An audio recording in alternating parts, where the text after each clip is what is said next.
Nilingkod na ang kanhilabaw sa City Sports nga si Lady Margaret Manalo human nga gibalhin sa General Services Office kon GSO apan karon gibalik sa Sports Division. Subay sa memorandum nga pirmado ni Mayor Lorly Pacquiao, pinitsan Enero 16, tuig 2024, epektibo gilayon ang appointment kay Manalo. Sumala sa labaw sa Human Resource Management and Development Office nga si Attorney Rosendo Roque, nakita sa management ang nigawas nga problema o si Manalo ang nakitang solusyon. Mao naman tayo gipagawa sa atong Honorable Mayor Lorly Pacquiao. Siguro gibasihan po na sa sa performance sa katong acting head sa Sports Division.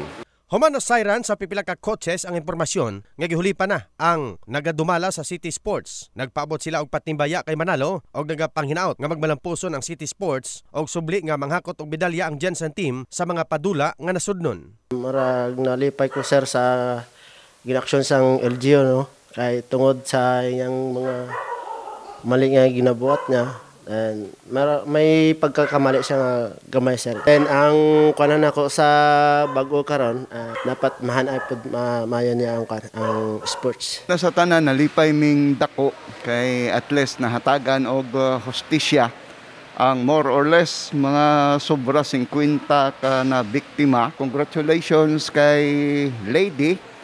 Ikaduha niya na ning term as head sa City Sports. Kay siya man gyud ang head sa City Sports, dili man si Jerry. Kay si Lady officer 3 man na. Si Jerry officer 2. So sang nawala si Lady, si Jerry ang nag-take over.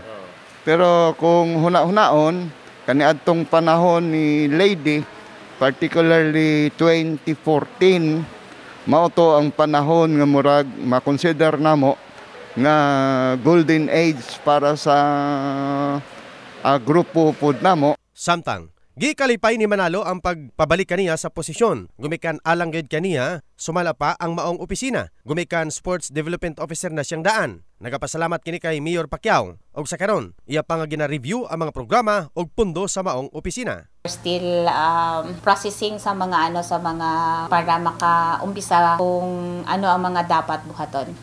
Kahibaluan, nga giulan og reklamo ang ulahing kompetisyon nga gisalmutan sa Jensen team sa Metro Manila, nga gikadismaya mismo sa Vice Chairman sa Sports Committee nga si Kagawad Dominador Lagari Jr. In the heart of changing lives, kini si Brigadier Jason para sa Brigada News Jensen, Brigada News.